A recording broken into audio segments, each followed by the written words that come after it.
اس طرح وہ جو حرہ مشلل ہے اس کے نیچے ایک بت رکھا جاتا تھا لات کے نام سے، جو لات، عزا، حبل، منات، سوا. جو لات بت تھا وہ اس حرہ مشلل کے نیچے تھا.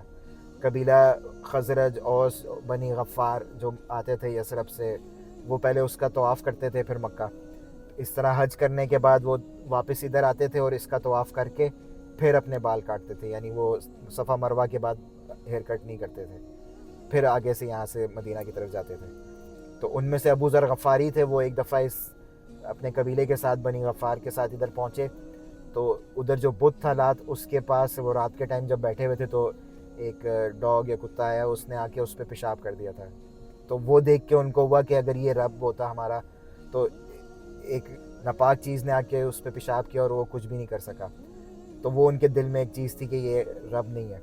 اسی دوران انہیں پتہ لگا کہ مکہ میں جہاں جا رہے ہیں ادھر ایک ایسا شخص ہے جو کہتا ہے کہ ایک رب کی عبادت کرو اور پڑوسیوں کا خیال رکھو اور یہ ساری چیزیں، صدقہ وغیرہ اس طرح کی چیزیں غریبوں میں خرچ کرو.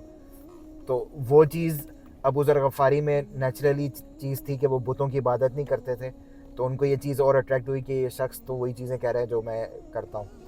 تو انہوں نے اپنے بھائی کو پہلے بھیجا یہاں سے مکہ کی، جا کے دیکھو وہ کیا باتیں بتاتا ہے. تو جب بھائی ان کا گیا اور واپس آئے تو ان کو پھر بھی تسلی نہیں ہوئی. پھر وہ خود مکہ کی طرف جب گئے قافلے کے ساتھ تو وہاں جا کے آپ صلی اللہ علیہ وسلم کو ڈھونڈ رہے تھے لیکن کوئی ملے نہیں. 3 دن تک وہ ان کا انتظار کر رہے تھے یا ڈھونڈ رہے تھے. پھر حضرت علی نے خانہ کعبہ کے پاس ان کو دیکھا کہ یہ 2-3 دن سے ادھر ہی ہیں اور کس وجہ سے ہیں. تو انہوں نے ان سے وجہ پوچھی تو انہوں نے بتایا کہ ایک اس طرح شخص ہے، میں ان کو ڈھونڈنا چاہ رہا ہوں کہ وہ اپنے آپ کو نبی کہتے ہیں.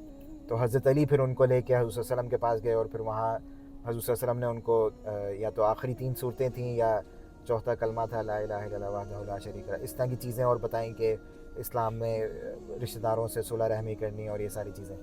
تو وہ سن کے پھر انہوں نے ادھر اسلام قبول کر لیا تھا اور وہ واقعہ بھی ادھر ہے. اس طرح یہ درب الانبیاء کا رستہ جو تھا وہ ادھر سے گزرتا تھا لیفٹ ہینڈ کی طرف سے، اور طریق ہجرہ پھر یہاں سے آگے جا کے درب الانبیاء کے ساتھ پیرلل رستہ تھا. اور یہ جو مشلل ہے، مشلل اس لیے کہتے ہیں کہ شلال کہتے ہیں واٹر فال کو. تو جب بارشیں ہوتی ہیں تو اوپر سے سارا پانی گرتا ہے جیسے کوئی واٹر فال گر رہا ہوتا ہے، اور اس لیے اس کو مشلل کہتے ہیں. اور جب پانی گرتا ہے تو اس پوری وادی کو قدید اس لیے کہتے ہیں کہ قدد یا قددہ کہتے ہیں کہ مختلف نہریں. تو وہ یہاں سے ایک پوری پراپر نہر نہیں گزرتی، اس پوری وادی سے مختلف نہریں نکلتی ہیں جو پانی کے ریڈ سی میں جا کے پھر گرتی ہیں.